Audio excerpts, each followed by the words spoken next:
Assalamualaikum warahmatullahi wabarakatuh. Waalaikumsalam warahmatullahi wabarakatuh. Bismillahirrahmanirrahim. Alhamdulillahi rabbil alamin. Wassalatu wassalamu ala ashrafil anbiya'i wal mursalin. Sayyidina wa maulana Muhammadin wa ala alihi wa ashabihil mujahidin at-tahirin. Amma ba'du, subhanaka la ilma lana illa ma 'allamtana innaka antal alimul hakim. La hawla wa la quwwata illa billahil aliyyil azim. Saudara-saudara kaum muslimin, terutama adik-adik para remaja dan pemuda yang saya cintai. Apabila seseorang akan membangun rumah, tentu saja dia akan mengadakan beberapa pilihan.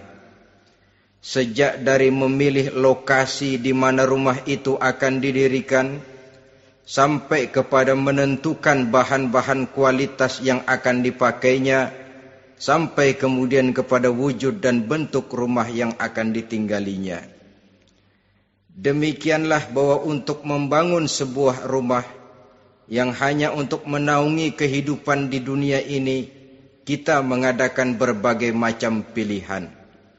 Apalagi kalau kita akan membangun sebuah rumah tangga yang kita harapkan tidak hanya akan menaungi kehidupan di dunia ini, tidak hanya untuk kepentingan kita saja, tetapi juga untuk kepentingan anak cucu kita di belakang hari, termasuk sampai kepada hari akhirat nanti. Oleh karena itu, pada pertemuan kali ini, saya hanya ingin khusus berbicara kepada adik-adik remaja dan para pemuda, bagaimana sebaiknya memilih jodoh menurut ajaran agama Islam. Dalam Al-Quran, Allah subhanahu wa ta'ala menjelaskan, Zuyyina linnasi hubbus syahawati minan nisa. Bahwa manusia, apapun jenisnya, asal dia bernama manusia, dihiasi dengan perasaan cinta kepada perempuan.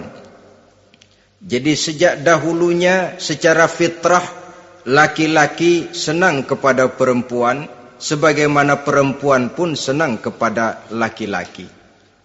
Dihiasi rasa cinta ini dalam kehidupan manusia. Dan oleh karena adanya rasa cinta, berkembanglah segala macam persoalan. Sehingga seorang ahli cinta pernah berkata, cinta adalah 5 huruf yang membuat persoalan tidak akan pernah selesai. 5 huruf yang membuat persoalan tidak akan pernah selesai-selesai. Tetapi dalam kehidupan sehari-hari sering kita saksikan bahwa cinta ini bisa mendorong, memberikan motivasi yang baik, dan cinta ini pun bisa juga memberikan dorongan yang tidak baik.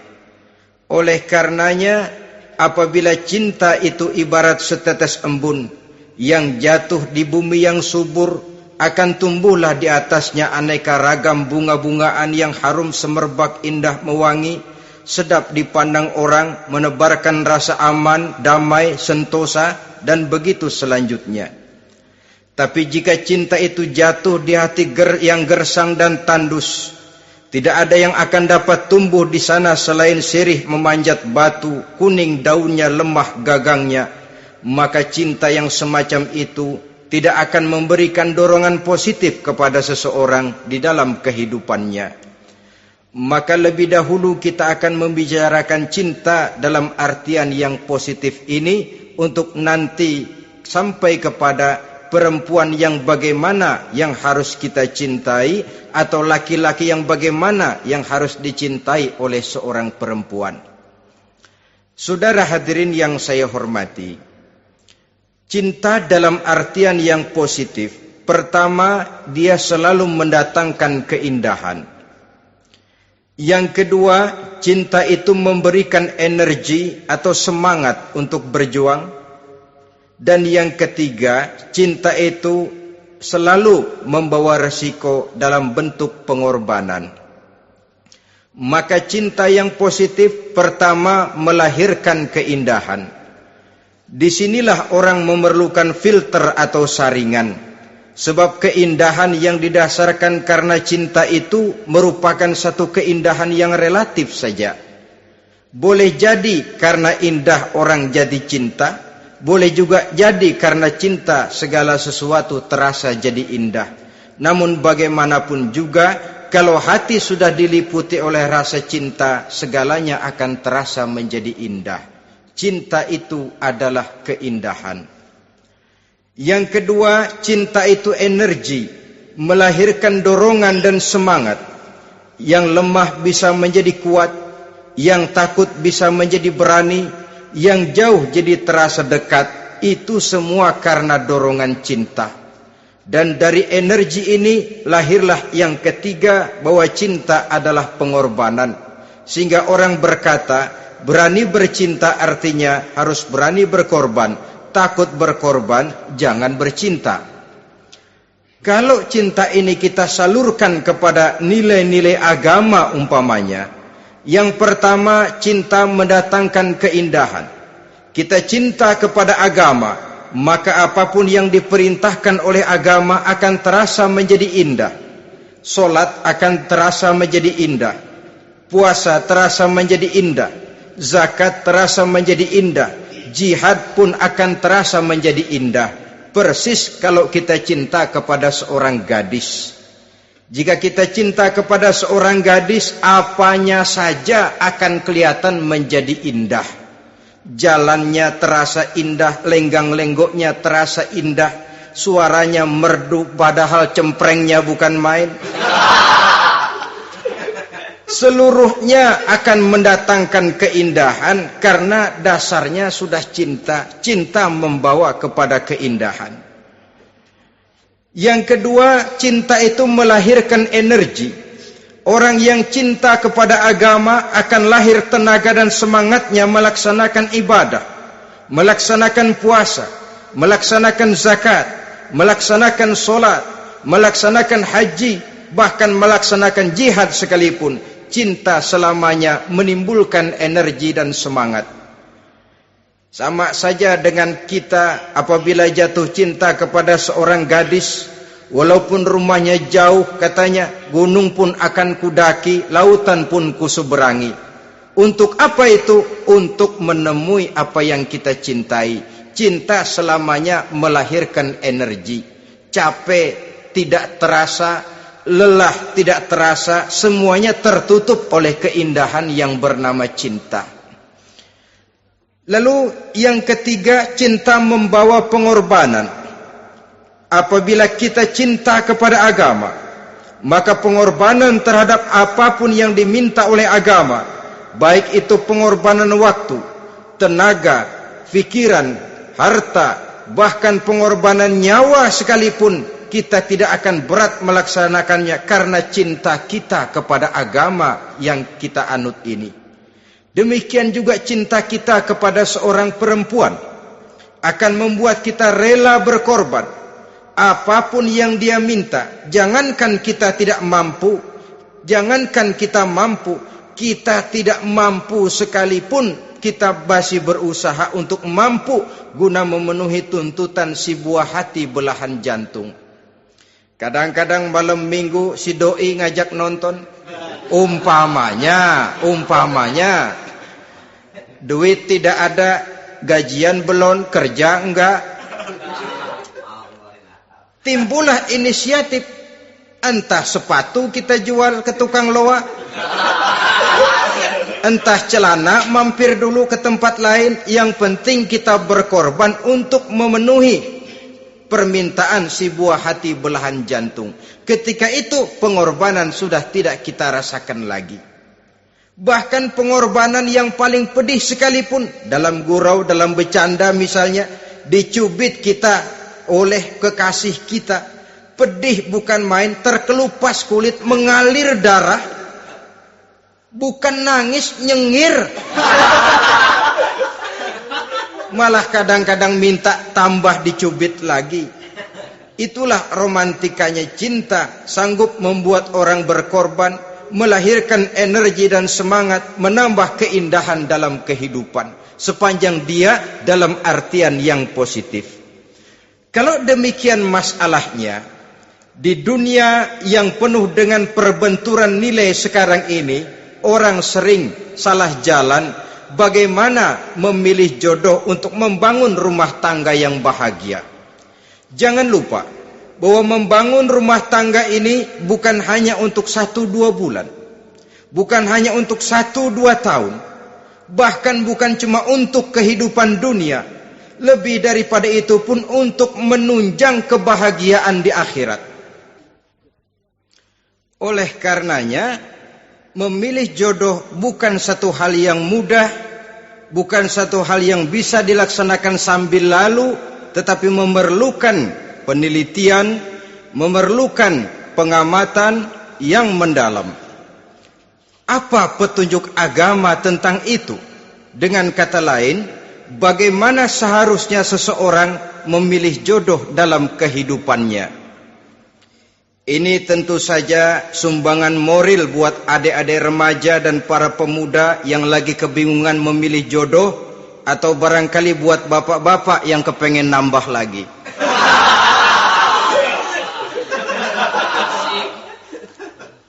Mohon maaf kepada ibu-ibu, saya tidak menganjurkan, cuma ngajarin. Yang pertama, menurut Nabi, nikahilah perempuan itu karena rupanya, karena hartanya, karena keturunannya, dan karena agamanya. Ada 4 motif utama di sini. Pertama, memilih jodoh, lihatlah rupanya. Lagian siapa yang kepengen dapat jodoh rupanya enggak karu-karuan? Cari rupa yang cantik, indah, dan menawan. Namun jangan lupa, saya katakan di zaman di mana sering terjadi benturan nilai seperti sekarang ini, orang sulit untuk mendapatkan keaslian. Di mana teknologi sudah sedemikian canggih, di mana ilmu kedokteran sudah sedemikian maju, maka berbagai macam rupa bisa dibentuk dengan apa yang dinamakan operasi plastik misalnya. Yang pesek bisa dibikin mancung, kuping yang kelebaran bisa dibikin sedang, pipi yang kembung sebelah bisa dibikin rata, janggut yang tidak menarik bisa dibikin bak lebah bergantung katanya. Oleh karena itu, kalau pilihan hanya tertuju kepada rupa yang cantik saja semata-mata, kita sudah melakukan satu kesalahan yang sangat besar. Sebab apa? Diperingatkan oleh Nabi melalui hadis Ibnu Majah, Bazar dan Baihaqi dari Ibnu Umar. Janganlah kamu kawini seorang perempuan karena kecantikannya, sebab kecantikan boleh jadi akan mencelakakan. Jangan juga kamu kawini perempuan karena hartanya, sebab kekayaan biasanya akan mendatangkan kesombongan. Tetapi kawinilah karena agama dan akhlaknya, karena itulah yang akan membawa kepada kebahagiaan. Saudara-saudara kaum muslimin, terutama adik-adik remaja dan para pemuda, dikala usia puber, apalagi mata baru terbuka, awal balik namanya, remaja sering kehilangan filter. Pokoknya asal ngelihat rupa yang sudah lemot, denok, geboy, pikiran pun hanyut, malam terkenang, siang terbayang, tidur tak nyenyak, makan tak enak katanya, selalu terbayang wajah si doi. Dikala itu orang kehilangan pertimbangan bahwa rupa yang cantik kadang-kadang sering menipu. Diriwayatkan oleh Imam Ibnu Abbas, satu hari ketika sedang kumpul dengan para sahabat, lewatlah orang dengan potongan potongan orang kaya. Kelihatan kan, orang kaya sama orang miskin jalannya aja lain kan. Jalannya saja, jangan gaya hidupnya, jalannya saja lain. Lewat dia, Rasul bertanya kepada seorang sahabat, menurut pendapatmu bagaimana orang yang lewat itu? Kata sahabat, oh, yang lewat ini ya Rasul, kalau dia meminang perempuan pasti diterima. Kalau dia menolong orang pasti berhasil. Kalau dia ngomong pasti didengerin. Kenapa? Orang kaya. Orang kaya ya Rasul. Kalau dia minang, perempuan mana yang kagak bisa menerima kalau dipinang oleh orang kaya? Biar mukanya udah belipet kayak dompet tanggung bulan. Kalau memang duitnya banyak, nggak kelihatan tuh muka yang belipet. Yang kelihatan duit. Kalau dia nolong orang, pasti berhasil apa yang dia tolong itu. Kalau dia ngomong, pasti didengerin orang. Walaupun omongannya biasa-biasa saja. Kenapa? Orang lihat penampilannya. Sudah, ketika orang itu lewat, beberapa lama kemudian lewat lagi seseorang yang kelihatannya miskin. Rasul tanya lagi, kalau orang ini, bagaimana pendapat kamu? Wah, potongan begini sih Rasul. Kalau dia minang, orang tolak. Siapa yang mau kawin sama kere begini? Kalau dia nolong orang, pasti nggak berhasil. Kalau dia ngomong, kagak bakalan ada yang mau dengerin. Siapa yang mau dengerin orang susah ngomong? Setelah orang itu lewat, apa kata Rasul? Orang yang terakhir, yang lewat ini, yang barusan lewat, jauh lebih baik dari yang pertama yang lewat tadi.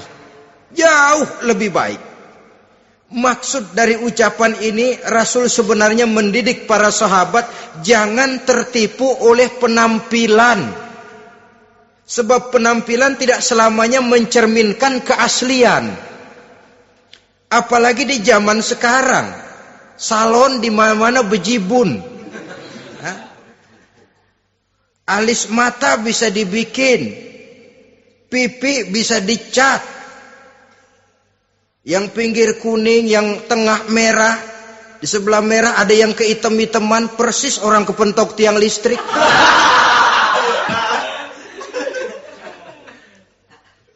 Kecantikan yang artifisial, kecantikan yang bukan alami. Karena itu silakan saja cari yang cantik, tapi jangan terpaku sampai di situ. Sebab kecantikan di samping dia mudah berubah oleh pergeseran masa dan pertukaran waktu, ternyata penampilan tidak selamanya mencerminkan keaslian. Lain hari seorang sahabat pernah mengadu, "Ya Rasul, ada apa? Inna imraati la turaddu yadul lamis." Ya Rasul, istri saya tidak pernah menolak tangan orang laki yang menjamahnya, mengajak salaman kepadanya. Apa jawab Rasul? Ceraiin aja. Tapi hati saya berat ya Rasul, saya cinta betul sama dia. Ya kalau hatimu berat, jaga dia baik-baik. Nah, dari riwayat ringkas ini kita ambil satu perbandingan. Memang punya istri berwajah cantik itu kadang-kadang si malakama kalau imannya tidak kuat. Si malakama. Kita diemin aja, binal, makan hati, nggak aman, nggak tentram. Jangan-jangan saya berangkat ke kantor, dia ngompreng. Buah si malakama, seperti orang tadi, ya Rasul. Istri saya kelihatannya sebenarnya tidak negatif maksudnya ini, cuma bersalaman, tapi terlalu ngobrol. La turaddu yadul lamis, tidak pernah menolak orang yang ngajak salaman. Ya sekedar salaman. Tapi kan awalnya dari salaman. Kalau sudah salaman kan strum bisa ngederdet dari tangan situ. Kata Rasul sederhana saja. Ya kalau memang begitu ceraiin. Saya nggak kuat Rasul. Saya cinta betul sama dia. Kalau kau tak kuat berpisah dengan dia, jagalah dia baik-baik. Ajar, didik, tanamkan rasa keagamaan di dalam hatinya. Saudara-saudara kaum muslimin, jadi rupa yang cantik tanpa didasari oleh nilai-nilai agama akan membuat seorang suami di rumah tangganya seperti si malakama.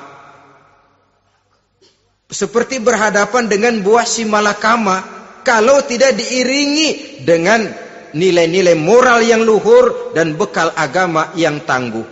akan pergi jauh dari rumah rasanya tidak aman. Sedangkan di rumah saja siapa yang akan mencari nafkah? Dan begitu selanjutnya. Orang tadi jelas berhadapan dengan buah si malakama. Didiamkan, makan hati. Sebab, maaf, kalau seorang suami sudah tidak punya rasa cemburu terhadap istrinya, itu kan yang disebut dayus. Dan dayus itu, jangankan masuk surga, bau surga saja dia tidak dapat. Tapi cemburu dalam artian bukan cemburu buta, cemburu dalam artian yang wajar. Dia cemburu, akan dikerasi takut kalau istrinya minta cerai, sedangkan dia cintanya sudah kadung medok bener. Si malakama jadinya. Nah, ini juga satu riwayat yang memberikan gambaran kepada kita. Pilihan, silakan cari rupa yang cantik saja. Cari yang cantik. Tapi kalau itu dijadikan motif utama tanpa dasar-dasar agama, saya khawatir nanti rumah tangga kita akan berhadapan dengan buah si malakama. Jadi adik-adik remaja, usaha, ikhtiar, cari yang cantik, yang kira-kira nggak membosenin, supaya kita betah tinggal di rumah, supaya kita merasa ada tempat berbagi rasa, ada tempat kita bernaung.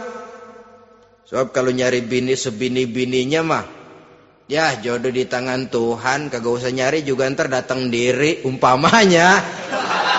Iya, kalau yang datang peot. Orang harus berusaha walaupun pada akhirnya jodoh toh memang ditentukan Allah. Kan 3 hal yang kita tidak bisa menentukan itu katanya. Maut, rezeki, jodoh. Itu yang masuk mysterious problem. Problem yang misterius. Maut, misterius. Kapan kita mati, kita sendiri tidak tahu. Tahun depan, 50 tahun lagi, 100 tahun lagi, tidak pernah seorang pun diberitahu. Tapi yang pasti dia bakal datang. Kapan dan di mananya, kita tidak tahu. Bisa di rumah, bisa di masjid, ya alhamdulillah. Bisa di majelis taklim, syukur. Bisa di medan perang membela agama, bagus. Pasti dia akan datang. Maut, mysterious problem. Sesuatu yang kita tidak tahu kapan datangnya. Rezeki, gitu juga. Sehingga orang sering bilang, rezeki katanya kayak bayangan. Kita uber-uber, dia lari. Kita diam, dia mah diam.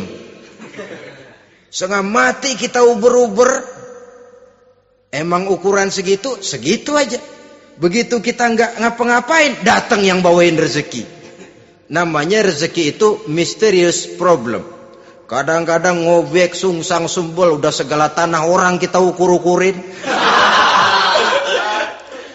Udah segala ngomong sudah nggak ada yang loh, tuh sudah buta. Tapi memang bayangan, kalau belum rezeki ya belum. Kadang-kadang nyari kode sampai tidur di kuburan. Belepotan tanah kuburan loh. Yang aneh lagi kadang-kadang orang gila ditanyain. Allahu Akbar, ini kode-kode zaman sekarang ini. Sampai orang waras nanyain orang gila itu gimana itu? Ini sudah efek yang betul-betul negatif. Sudah jelas orang gila kok ditanya. Apa kira-kira yang nanya nggak lebih gila dari yang gila itu?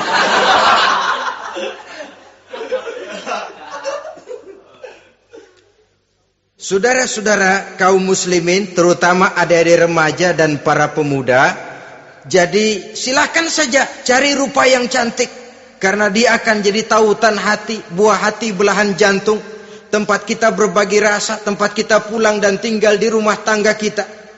Tapi hendaknya kecantikan rupa itu diiringi juga dengan kecantikan budi. Karena itu cari rupa yang cantik. Ini pilihan utama. Yang kedua, kata Nabi, harta, cari yang kaya. Tetapi jangan lupa, jangan dijadikan pilihan utama. Karena kekayaan sering mendatangkan kesombongan.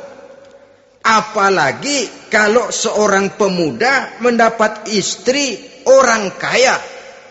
hidupnya dimodali oleh istrinya, maka biasanya wibawanya sebagai seorang suami akan hilang. Akhirnya komando di tangan istri. Dikala itulah suami tidak lebih daripada prajurit yang taat kepada komando istrinya. Padahal menurut konsep Quran, ar-rijalu qawwamuna 'alan nisa, laki-laki diciptakan sebagai pembimbing bagi perempuan. Kalau nanti suatu saat terjadi benturan, sedangkan modal diberikan oleh istri, terjadilah pengungkitan. Kata istrinya apa? Lu jangan bertingkah, lu kan kawin sama gue modal lu kolor doang.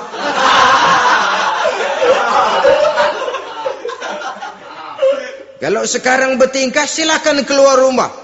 Bawa seperti engkau datang dulu, jangan bawa apa-apa. Pergilah seperti engkau datang dulu kemari. Hilanglah wibawa seorang suami. Suami kalau udah digentak sama istri begitu, ngelempuruk kayak ayam sampar. Di mana lagi letak wibawanya? Harta sering mendatangkan kesombongan. Oleh karena itu, walaupun diperintahkan cari yang keturunan orang kaya, tapi maksudnya jangan dompleng. Sebab kepribadian seorang suami akan ditentukan oleh sifatnya sendiri. Keberadaannya ditentukan oleh karya dan perbuatannya sendiri. Itulah yang akan menampilkan kepribadian dia dalam kehidupan di masyarakat ini. Saudara-saudara kaum muslimin, terutama adik-adik remaja dan para pemuda, kan kadang-kadang di zaman sekarang kan kelas-kelas gigolo, playboy ya, nyari tante-tante kesepian, mejeng-mejeng di pinggir-pinggir jalan dengan harapan apa? Ya barterlah, tukar tambah. Nah, supaya dapat rokok, dibelikan pakaian, motor dan sebagainya. Tapi yang jelas hilang harga diri sebagai laki-laki, dan itu yang paling mahal. Kalau seorang laki-laki sudah kehilangan harga diri, apalagi yang bisa dibanggakan dalam kehidupan ini? Apa artinya naik mobil kalau kepala tertunduk ke bawah? Apa artinya jalan di tengah masyarakat kalau kita tidak bisa menengadah dengan satu kebanggaan? Hilangnya harga diri merupakan kehancuran awal dari sebuah pribadi yang untuk jangka panjang kita tidak akan bisa lagi berbuat banyak. Tanpa harta orang memang sulit untuk bahagia, tapi harta semata-mata bukan merupakan jaminan bahwa orang lantas akan bahagia. Saya barangkali harus berkata, banyak orang miskin yang kaya, tapi tidak sedikit orang kaya yang miskin. Saya ulangi ini, banyak orang miskin yang kaya, tetapi tidak sedikit orang kaya yang miskin. Nah, bagaimana pengertiannya? Orang miskin yang kaya, materinya sederhana, peralatan rumah tangganya sederhana, tapi hatinya kaya. Oleh karena hatinya kaya, jiwanya lapang. Sebaliknya, orang kaya yang miskin, di tengah kelimpahan materi yang berlimpah, segalanya serba ada, hatinya yang miskin. Kelimpahan materi tidak akan sanggup mengobati kemiskinan hatinya. Sehingga di tengah kehidupan yang serba ada, dia masih merasa kurang, maka dia tidak pernah cukup. Di tengah kemilauan dan gemerlapan serta glamornya rumah mewah, dia merasa hidup di tengah gurun pasir yang gersang dan tandus. Karena itu, biarlah miskin harta tapi kaya budi, daripada kaya harta tapi miskin budi. Lebih utama lagi kaya harta, kaya budi. Itu idealnya. Dasar pilihan ketiga sesudah rupa dan harta menurut Nabi, keluarga. Faktor keturunan sangat menentukan. Pepatah mengatakan buah apel akan jatuh tidak terlalu jauh dari pohonnya. Biasanya kalau bapak kalong, anak kampret. Bapak nyolong, anak nyopet. Itu fotokopi. Saudara-saudara, sungguh pun demikian, faktor keluarga bukan merupakan yang paling dominan. Karena segalanya memang bergantung kepada hidayah dari Allah Subhanahu wa ta'ala. Kalau hidayah datang, bisa saja anak maling bisa jadi kiai. Kalau hidayah datang, bisa saja anak nabi malah ikut bersama orang-orang kafir. Pada akhirnya orang mau besar atau tidak, bukan dengan jalan menyempeng kepada keturunan orang lain, tapi ditentukan oleh kepribadian dirinya sendiri. Tidak bisa kita menjadi besar dengan menyebut kebesaran orang lain.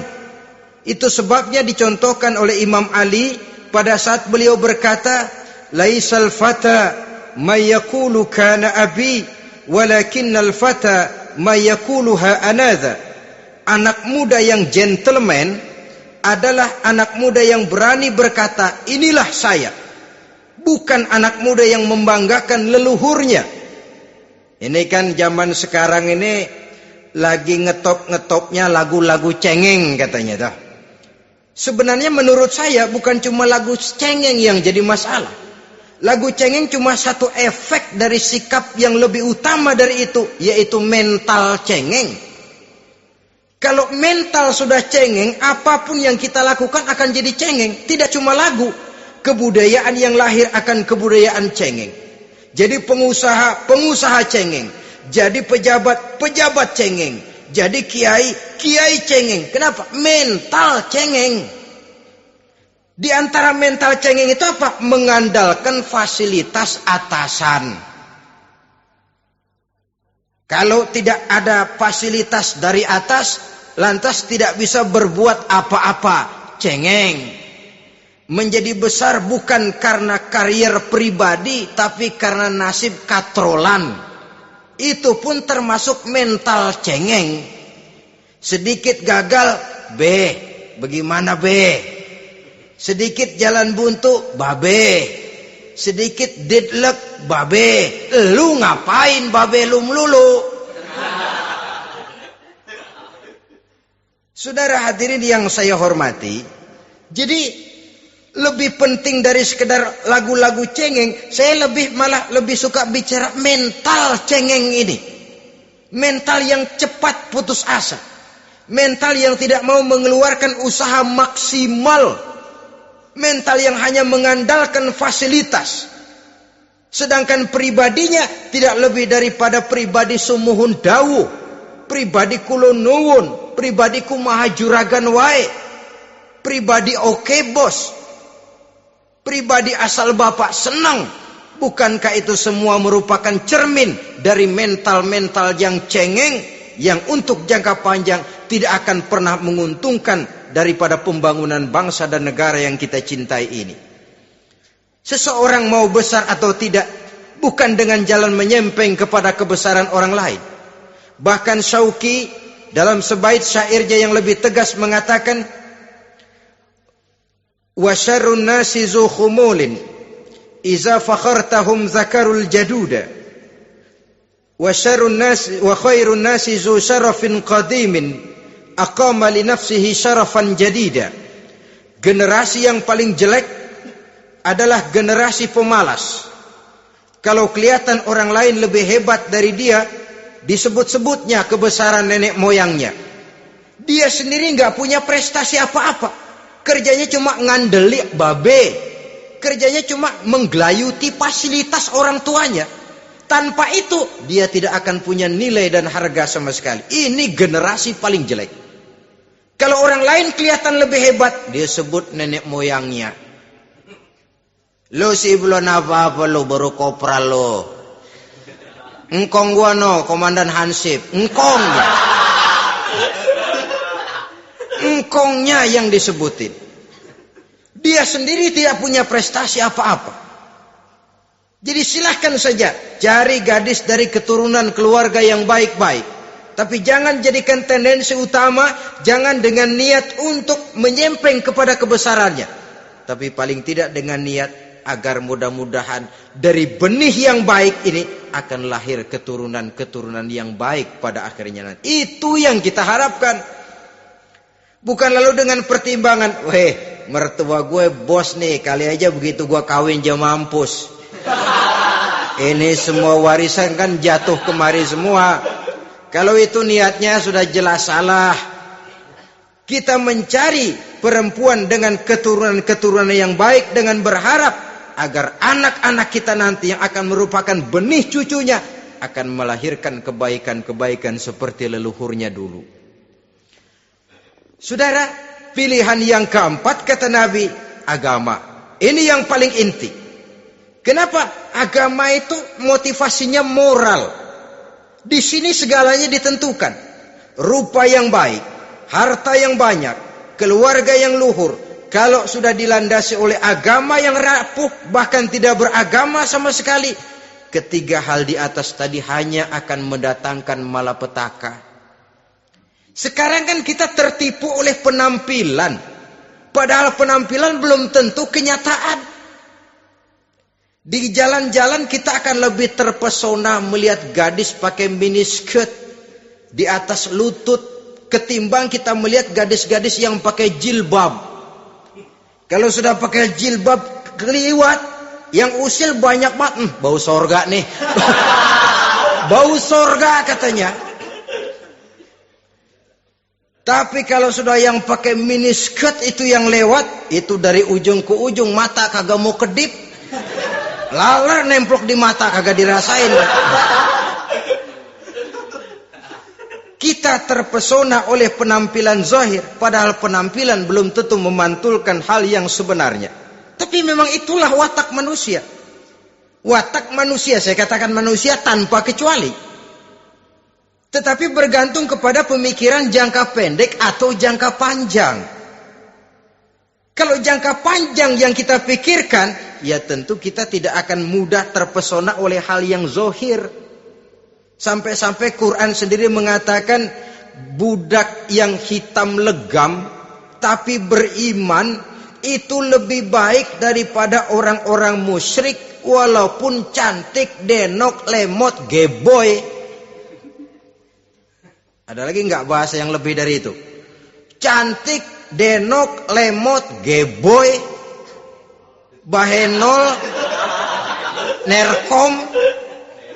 Tapi kafir masih lebih baik budak yang hitam legam sekalipun. Kalau dia beriman. Kenapa? Rumah tangga untuk jangka panjang. So itu Islam tidak membolehkan kawin campuran dengan lain agama. Walaupun ada ayat yang mengatakan boleh kawin dengan ahlul kitab, tapi sebagian mufassir menjelaskan bolehnya kawin dengan ahlul kitab itu dalam kondisi darurat. Dalam kondisi normal tidak bisa. Kenapa? Kalau sudah berlainan agama, akan terjadi kerancuan rumah tangga untuk jangka panjang.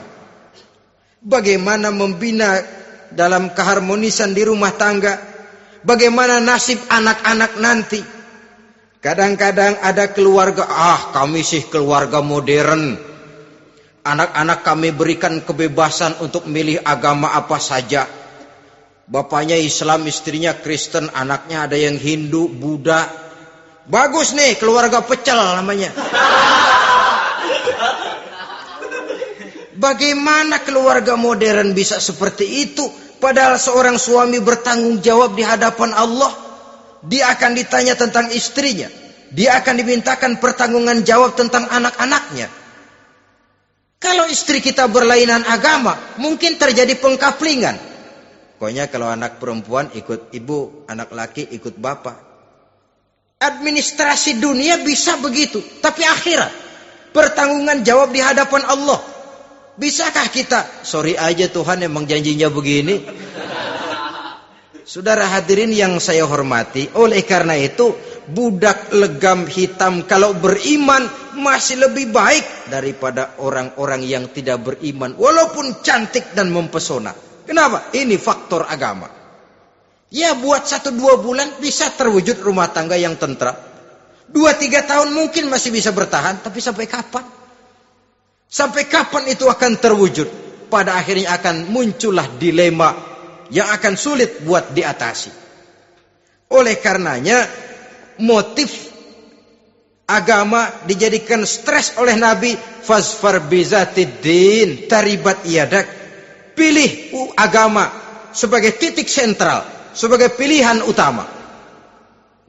Kalau agamanya kuat, walaupun rupanya sederhana, tapi karena nilai agamanya kuat, dia bisa menyenangkan hati suaminya. Dia bersolek untuk kepentingan suaminya.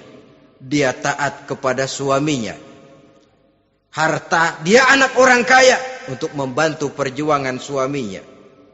Tapi kalau tidak ada modal agama, rupa yang cantik bisa menyengsarakan suami. Apalagi kalau suami kere. Istrinya sudah cantik, kaya ataupun tidak kaya kadang-kadang. Udah, suaminya suruh ngempuk di rumah, bininya yang kerja. Ya kalau kerja mendingan kalau dikerjain itu.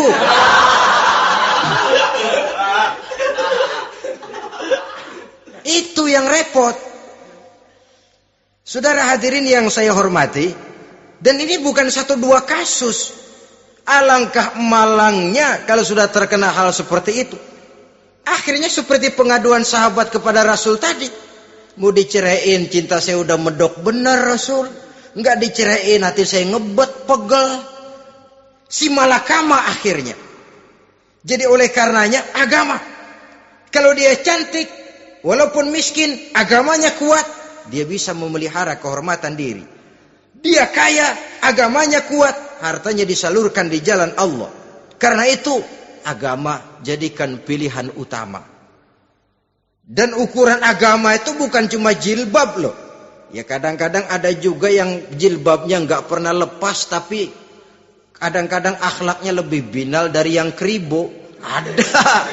Ada cuma sekedar kamuflase saja, itu pun penampilan, sekedar penampilan saja. Cuma dari segi aurat ya memang lebih baik dan lebih utama, dan saya kira lebih mengundang penasaran toh. Duren kalau udah dibuka kan kelihatan isinya, emang udah begitu, udah. Tapi kalau masih rapat, itu yang rasanya kita pengen buka. Timbul tantangan, gue pengen tahu isinya. Rasanya juga begitu. Sama saja dengan baju, kalau dibungkus rapat di plastik, ditaruh di etalase, adanya di toko serba ada, tahu kita barang mahal nih. Biar punya duit, kita mau nawar ragu-ragu, takut nggak cukup. Tapi kalau barang sudah dibuka di jalanan, diobral di pinggir jalan, murahan, 1.003 masih dicampur odol. Yang begitu sih biar nggak punya duit, kita berani banget tanya, nawar, megang lagi nyemek. Berat duit nih bang. Kenapa? Barang sudah terbuka. Jadi saudara-saudara, syukur kalau keempat-empatnya ini jodoh terkumpul dalam jodoh yang saudara cari. Sudah rupanya cantik, kaya, keturunan orang baik-baik, agamanya kuat. Nah, surga dunia tuh. Yang begitu cari. Kalau ada yang begitu, saya juga mau nambahin satu lagi.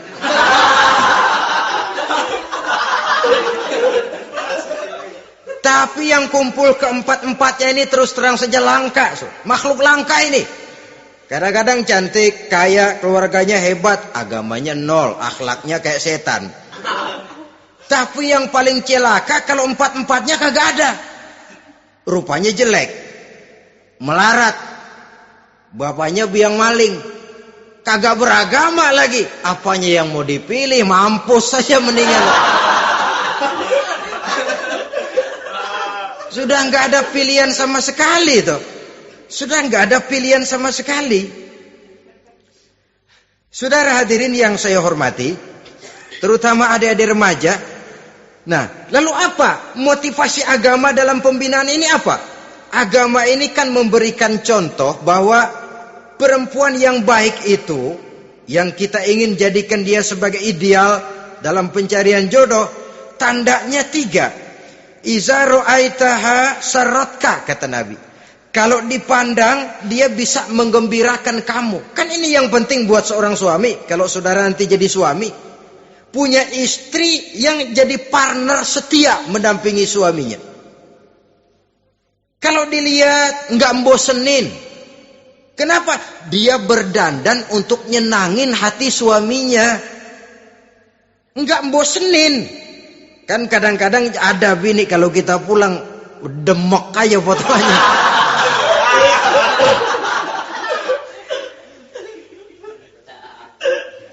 Ini yang bikin suami nggak betah di rumah ini kan yang begini. Adapun perempuan yang beragama, apabila dipandang oleh suaminya, dia pandai menyenangkan hati suaminya. Andai kata suaminya dalam kesulitan, dia tidak menambah beban kesulitan. Paling tidak dia bisa memberikan satu bantuan moral. Bantuan moral untuk mengurangi beban kesulitan daripada suaminya. Suami pulang dagang rugi, kata istrinya, romantika bang. Sekali-sekali lah, masa selamanya dagang mau untung. Besok siapa tahu untung lebih besar. Kan meringankan toh. Kadang-kadang enggak, suami pulang dagang dari pasar panas, rugi. Sampai rumah bini pidato. Pletar-pletor. Lu dagang rugi, emang lu laki goblok.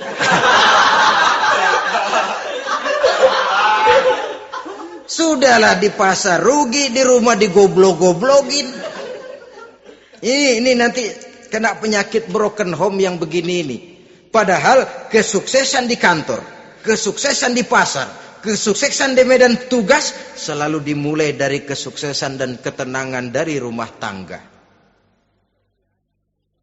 Dia berhias untuk kepentingan suaminya, tidak terlalu berlebihan, dan suaminya pun pandai menghargai istrinya dengan kata-kata yang menimbulkan gairah dan semangat.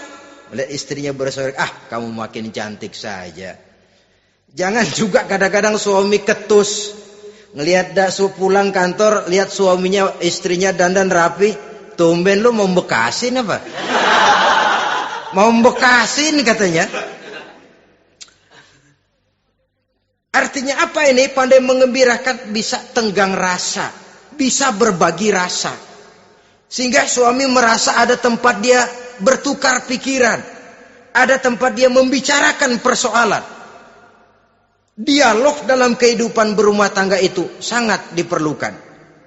Iza ra'aitaha sarratka, kalau dipandang dia sanggup mengembirakan kamu. Dikasih uang 500 senyum, 5.000 pun ketawa. Menggembirakan. Dia bisa taruh kata hatinya kesel, tapi mulutnya senyum. Nah ini yang sulit ini. Senyum tapi kesel, kesel tapi senyum. Kadang-kadang istri itu kan kalau sudah kesel, suami pulang nggak bisa dia menyembunyikan kekesalannya. Dari jauh suami sudah lihat ini yang nyambut, ini bemo ini. Udah monyong serem. Saudara hadirin yang saya hormati, yang kedua, bila diperintah dia taat. Ini pengaruh agama. Sehingga Nabi mengatakan, "Lau amartu li ahadin ayyasjuda ila ghairiha, la amartul mar'ata litasjuda ila zawjiha, likibari haqqihi 'alaiha." Andai kata saja boleh aku memerintahkan manusia untuk sujud kepada sesama manusia, pastilah aku perintahkan perempuan untuk sujud kepada suaminya. Kenapa? Karena besar hak suaminya kepada dirinya. Untung sujud kepada manusia tidak boleh. Andai kata boleh, perempuan disuruh sujud sama suaminya. Ini tidak perlu sampai sujud, cium tangan saja minta ridho suami. Kadang-kadang perempuan sekarang berat. Paling banter setahun sekali lebaran doang. Laki pulang sembahyang tubruk, cium tangan, minta redo, nangis segala macam. 3 hari habis lebaran, beras habis, monyong aja lagi.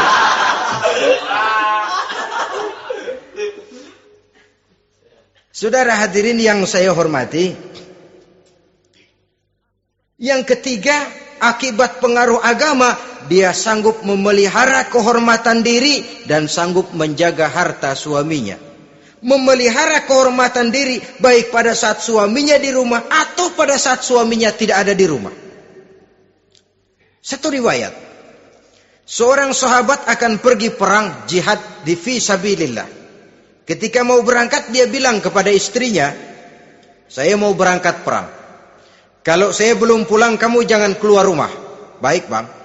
Pergi istrinya, pergi suaminya jihad. 1 minggu, 2 minggu berlalu, belum juga pulang. Satu hari datang utusan dari rumah orang tua si istri ini. Assalamualaikum bu. Waalaikumsalam. Ada apa? Ada berita kurang enak bu. Orang tua ibu sakit parah. Mohon tolong ditengokin. Apa kata si istri?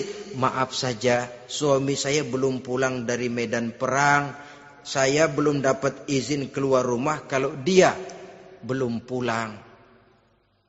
Tolong sampaikan maaf saya kepada orang tuanya. Pulanglah utusan tadi. Besok balik lagi. Bu, ada apa? Udah Senin Kemis. Napasnya sudah sampai tenggorokan. Tolong tengokin buat terakhir kalinya bu. Suami saya belum pulang. Dia pesan kalau dia belum pulang saya jangan keluar rumah. Saya nggak bisa tengokin orang tua saya. Salam maaf saja. Pulang utusan itu. Besok balik lagi. Bagaimana? Sudah meninggal bu. Mau dikubur. Tengokinlah buat terakhir kalinya. Suami saya belum pulang. Saya belum berani keluar rumah kalau suami saya belum pulang. Itu janji saya sama suami saya. Pulanglah utusan ini ngadu kepada Rasulullah sallallahu alaihi wasallam. Ya Rasul, ini perempuan kelewatan benar. Dari orang tuanya sakit sampai sekarat, sampai mati, sampai dikuburin dia nggak nengokin. Memangnya kenapa? Suaminya katanya pergi jihad dan suaminya tidak mengizinkan dia keluar rumah kalau si suami belum pulang. Apa jawab Rasul? Marahkah beliau? Tidak, beliau senyum. Apa katanya? Dosa orang tua yang meninggal ini telah diampuni oleh Allah karena dia punya anak perempuan yang begitu taat kepada suaminya. Allahu Akbar. Dosa orang tua yang sudah meninggal itu diampuni oleh Allah karena dia punya anak perempuan yang begitu taat kepada suaminya. Ketaatannya kepada suaminya menyebabkan dosa orang tuanya diampuni oleh Allah Subhanahu wa taala. Suami pergi jihad, orang tua sakit keras, tidak berani dia keluar rumah. Itu tandanya bisa menjaga kehormatan diri. Kalaupun satu saat suaminya manggil, bu, tolong ambilin uang di dompet. Dompetnya dibawa, bang, ambil saja sendirilah, nanti salah ambil lagi saya. Kadang-kadang enggak, suaminya pergi mandi, dompet berantakan. Saudara hadirin yang saya hormati, ini motivasi agama. Jadi kecantikan zahir yang diimbangi dengan kecantikan batin oleh karena pengaruh agama tadi. Kalau sudah kemari, orang tidak perlu mikir-mikir operasi plastik, bikin yang pesek jadi mancung supaya orang tertarik, bikin belakang yang kurus jadi menarik. Tidak. Orang tidak perlu lagi pakai susuk-susukan, dipasang di bibir supaya kalau senyum orang gempor, supaya kalau ngomong orang percaya, dipakai di kuping supaya macam-macam. Tidak perlu lagi pakai jompa-jampe, pelet-peletan supaya kalau diludahin orang ngikut. Enggak perlu lagi. Kenapa? Cinta itu nature, sesuatu yang alamiah, yang tidak bisa dipaksakan. Dia kudrati, karunia dari Allah. Tidak bisa cinta dipaksakan. Kalaupun bisa, dengan ilmu pelet, oh saudara bisa membuat orang jatuh cinta, ya 2-3 hari, 4-50 hari. Kesananya apa yang akan terjadi? Kelanggengan tidak akan pernah terwujudkan. Kenapa? Keterpaksaan yang akan timbul. Dalam kondisi semacam itu, rumah tangga tidak akan mengalami ketenangan dan ketentraman. Jadi biarkan cinta berjalan secara alamiah, karena dia memang alamiah. Saudara-saudara, nah sekarang kalau sudah ketemu nih, yang 4 tadi, rupa cantik, keturunan boleh, kaya lumayan, agama kuat. Apa yang harus kita cari? Apa yang harus kita lakukan? Apa pakai pepatah anak sekarang? Aku lihat aku pikat, aku dapat, aku sikat, aku minggat. Bangsat.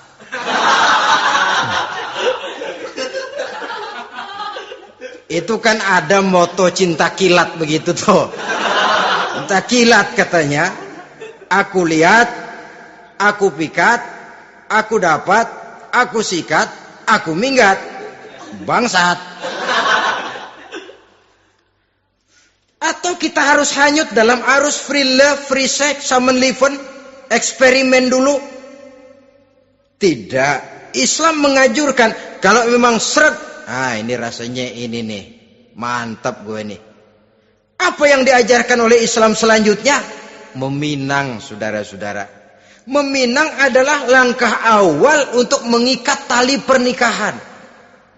Diizinkan meminang, dan di dalam meminang pun diizinkan untuk melihat.